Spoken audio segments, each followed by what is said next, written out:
material girlfriends. So today we have a fun tutorial for you, and it's on the Dresden flower. We have the 3-yard Juliett, and behind me is the quilt that's on the cover using a light, dark, and a medium of 3 total yards. And behind Lisa, I did a little scrappier version. I wanted to work out of my stash, so I used multiple blues and some white with word text on it. Lots of fun. So let's just go ahead and get to our tutorial, and we'll show you how it's made. Well, let's get started. So we're going to be working on our 3-yard Juliett. You need a yard of a light, medium, and dark. Laura has already pre-cut our fabrics for our first block that we're going to be working on in our tutorial today. so first thing we want you to do is read through your entire pattern. What? What do you mean read through a pattern? Read through the entire pattern. It really helps with mistakes. When you cut out your pattern, you're going to follow the diagram here so you get the most out of your yardage. Now, the way this is laid out for your petal blocks, this will help keep your petals straight of grain, and if you have directional fabrics, they can all go the same direction. right, now our first step is We're going to make a template. we're going to create. How do we make a template, Lisa? So the template that we're creating, it is a 22.5-degree ruler template. Now, some people like to buy the acrylic rulers. I kind of like, don't want to put my money into rulers if I can get something that works a lot cheaper. So this is a 22.5 degree template. What you're going to do is you could either use the plastic template, lay it on top, draw it, and cut it out, or make a copy on cardstock at 100% size and then trim it out. Now I have measurements here. If you're doing a digital download, you want to be sure that when you print it, your printer has not led you astray, but the copies are made at 100% size. So pay attention to the measurements and then cut out your template. All right, let's get started. I'm going to move some of these pieces out of our way, and We're going to focus on the petals. we're going to get started with our step 1. So we have 4 darks, 4 mediums, and 8 lights for this first block that we're working on. So Lisa, how do we draw these? So what I like to do, I like pre-cutting my strips into rectangles and the sizes in your pattern. What a lot of people do, well, they'll do one strip and they'll just, rotate their template back and forth. I kind of like just stacking like a couple of my rectangles and then just trimming them this direction. The reason I like to is if I'm using a directional fabric, I can keep my directional fabrics all going the same direction. Okay. Where, this way it's a little more difficult. I find this to be beginner friendly. So I like to cut about 2 at a time. So I just stacked 2 of the whites. You're going to use a pencil. I've lined up this end, and I'm just going to draw a light line. Doesn't have to be dark at all. Oh, it's so light, I don't think you're going to see it in the video. It would have been fine for me to cut, but I think I'll make it a little bit darker so you could see.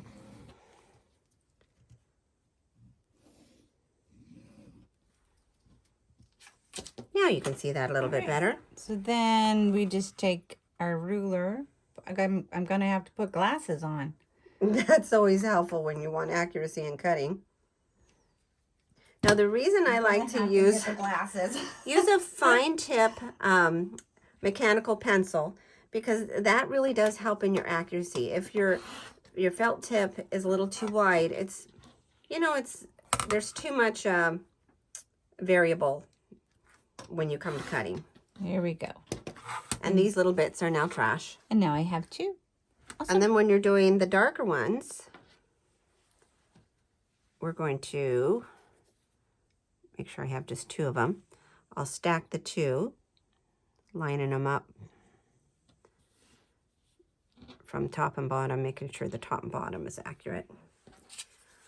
And instead, of course, a dark mechanical pencil, I like using the Sew Line white chalk pencil.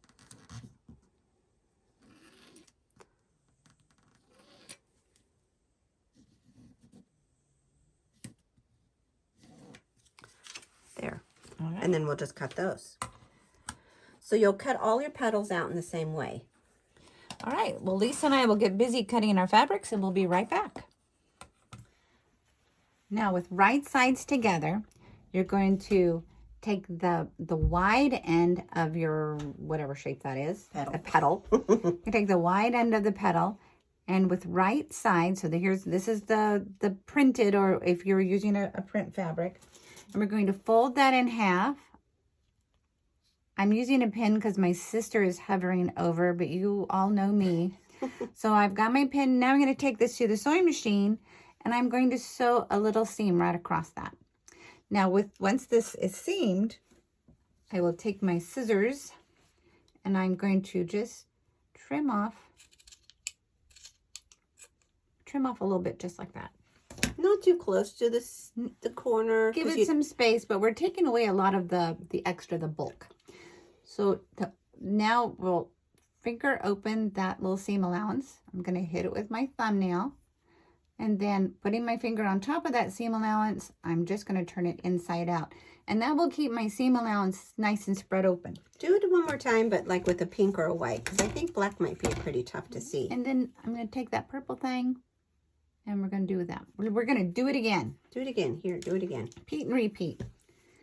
So we're going to trim off the extra bulk right along this little center seam. And that's on the fold side, not the open edge that you're trimming. Now I'm going to open the seam and just do a finger press. Then laying my finger on top of that, I'm just going to turn it inside out. That keeps my seam allowance open. And now, once again, with that little purple thing, I'm just going to make sure that my petal has a nice tip. Now I will put my seam centered into my petal, and I'm going to press. So we'll give it a nice little press. And that's what he's going to look like.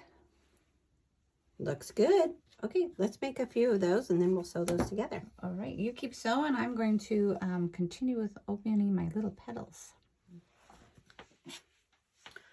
Okay, we have our petals created. So now we get to sew some of these petals together. So if you refer to page 2 in your pattern, we're going to sew together 7A and 7B. So 7A starts off with a medium fabric, which ours is pink, and a light. So when you're sewing them together, you're going to put them in the order like the diagram. So we got medium, light as our first two. And when you align it, you're going to align it at the shoulder right there. Put some pins? I sure will. And if it's slightly long or short at this short narrow end, it's not going to matter because we've got a circle that's going to cover that. So I just want to be sure my alignment is nice right there, where I'm going to start at the shoulder and sew down. We'll give that a quick sew. Awesome. Okay, I've sewn the first pink to the light, and then I sewed on one more pink. And now I'm ready to align that shoulder for our last white petal to follow in our medium light rhythm. And then once I sew that on, you're going to have this piece. Let me sew it for you. Yeah. You'll have this unit. Now, what about pressing, Laura? Well, pressing matters. So I press to the dark because on this little petal, I intend to do stitch in the ditch. The pattern tells you to press the seams open. And really? I do press the seams open because it does make it nice and flat, but that's when I'm going to use ruler work and do little arch and fun little petals, or I know that I'm going to do an electronic edge to edge. It all depends on how you're going to quilt the quilt. Yeah, so why don't you want to stitch in the ditch with an open... If you stitch in the ditch and your needle hits this thread, well, what happens is that pops and it pulls apart. Well, if my seams were pressed open, if I can get my seam to press open seam. My seam was to press open, that seam would come apart. But if it's pressed to one side, what happens if it does come a little open, then you'll always see a little bit of fabric there and it's easier to mend versus actually having batting. And then that pull will actually stress more and cause a bigger hole.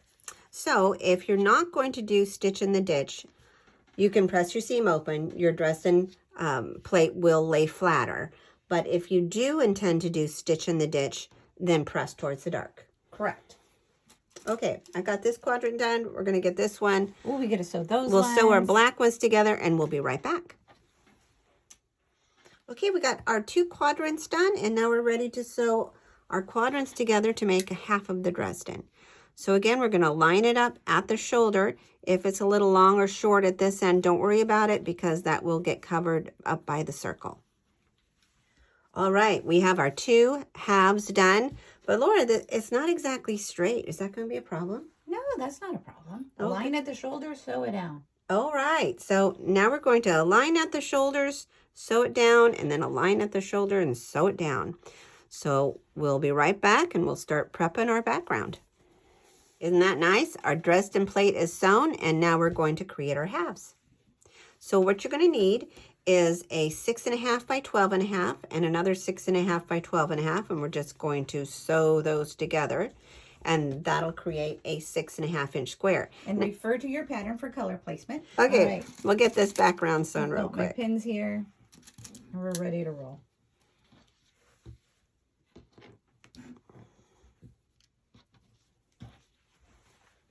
All right, our black and pink halves are sewn together, so I have a 12.5 inch square.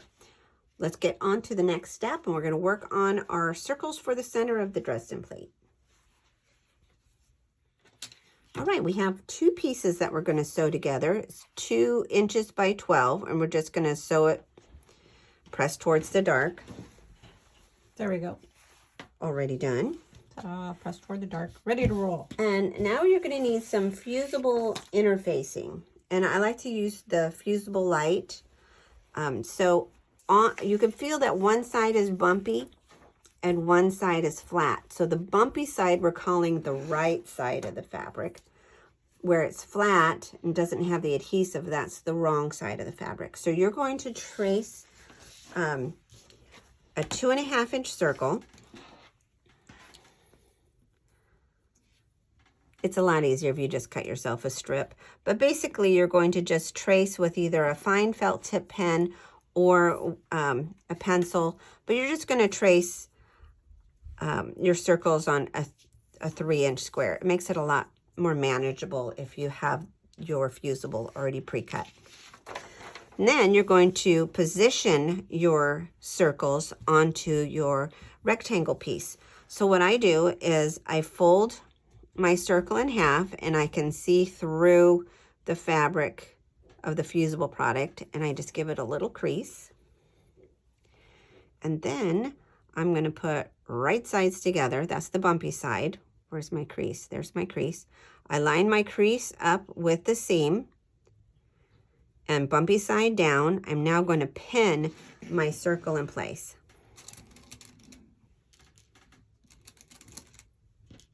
And I'll do the same thing with this one. I'm going to fold it in half, lining up those 2 edges. Line my crease up there, and now my circle is centered. And what we're going to do next is sew on the traced line. So I set my sewing machine to a 1.8, which is basically what we were using to do the petals anyway. And then change your foot to an open toe foot.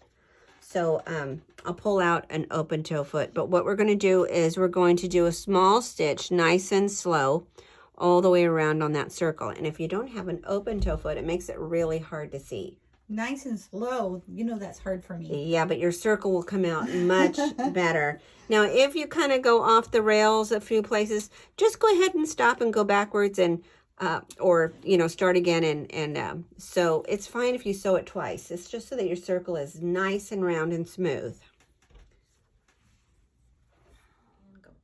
All right, so this is what an open toe foot looks like. I have a plastic one and a metal one, so I put my plastic one on. You just want to have that space right there so it's easier to see. And then I set my sewing machine to a 1.8 stitch length, and I'm just going to sew nice and slow and patiently along that line. It'll be a bit of time, but feel free to stop and pivot as you go along. Okay, we'll save you the misery and we'll jump ahead. All right, right, I've got this stitching done on my circle. So my next step is I'm going to trim about 1/4 of an inch or so on the outside of that stitched line.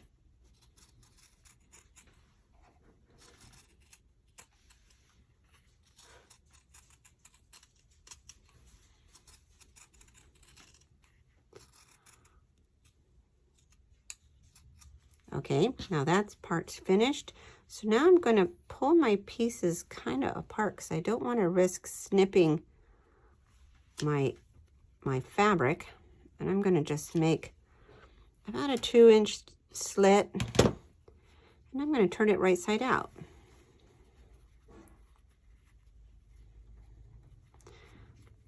Try not to stretch out my fusible. Where'd that purple thing go? Yeah, the purple thing. Here it is. And we're going to use our purple thing. I like to call that the shovel end. And position your shovel end on the fabric side of the seam, not your fusible side. And then that shovel can help smooth out your corner. Or your edge. No corners in a circle.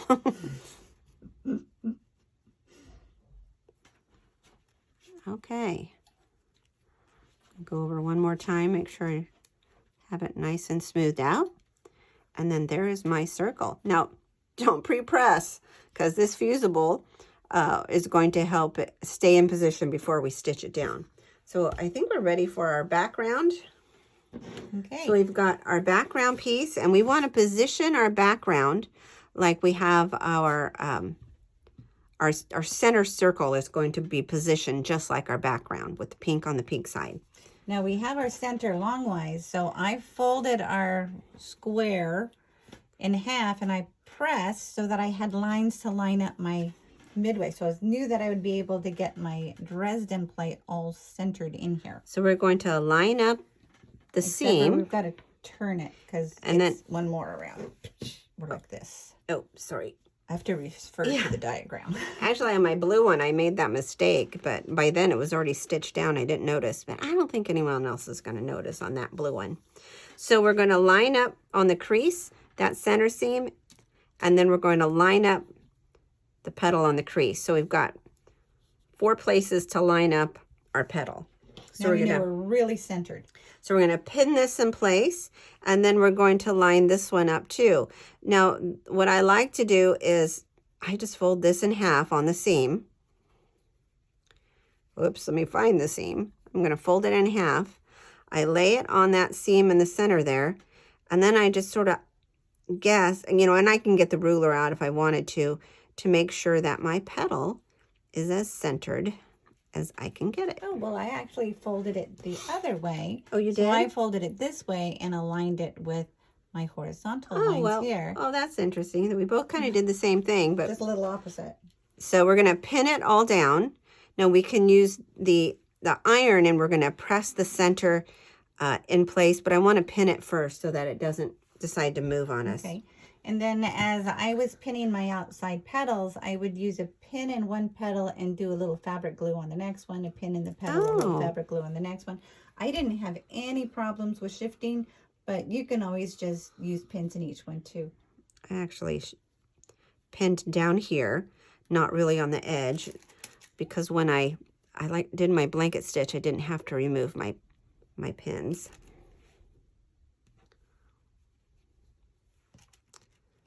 And I found every other pin was just fine on these petals. Yeah, the little fabric glue might have been a little bit on the overkill, but I was bound and determined to get those guys to not move. Yeah, we don't want them to budge. But our center petal budged. Look how off it is now. We'll go ahead and reposition that. Okay, I'm going to try Laura's method. Fold that in half. Line it up with that crease.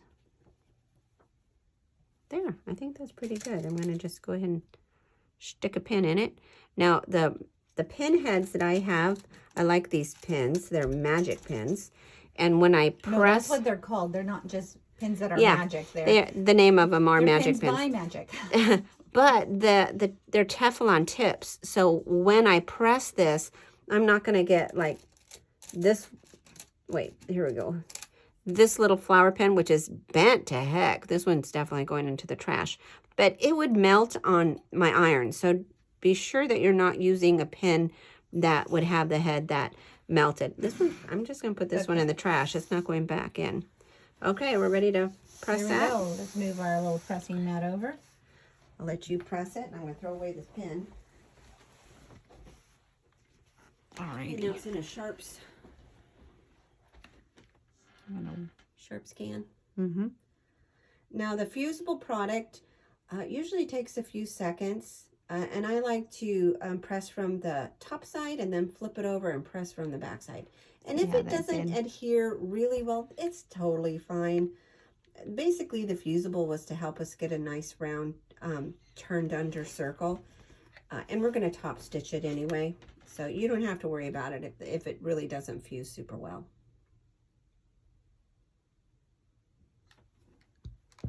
I'm gonna say I wasn't quite sure my little iron was super hot, but I think we're good. Okay, we're ready to do a blanket stitch. Well, blanket stitch is also the fun part. It's very, very relaxing, but it's time consuming. I am super fast, and for me, it would take me at least 20 minutes for each Dresden plate to blanket stitch all the way around the center and all the way around the outside. But what color thread would I use? So what I liked, I thought, well, if I do the white, well, then it shows up a lot on the black and the pink and vice versa. And I figured, well, you know what? Use your medium tone. My medium tone was the pink. And so I did a little blanket stitch and all the quilting on the flower in the pink. I'm going to pull it up really close so you can see in the camera my blanket stitch. So that's my blanket stitch. Lisa's blanket stitch is a little different. So the blanket stitch I used is the quilting blanket stitch that was programmed into my machine. And so it's not very prominent. And I used a medium blue because my petal, every other petal was a medium blue. And I just did a blanket stitch that wasn't as prominent as the one Laura used. And then I used yellow around the outside edge. You can use a zigzag stitch, a satin stitch, a fancy stitch. You can even do it by hand. Ah, do it by hand. There are people that was so. There are people that actually like handwork, Laura. But because mine is a 1950s throwback or retro kind of feel, I was very comfortable using the blanket stitch style that that was on my petal, so it just made me happy.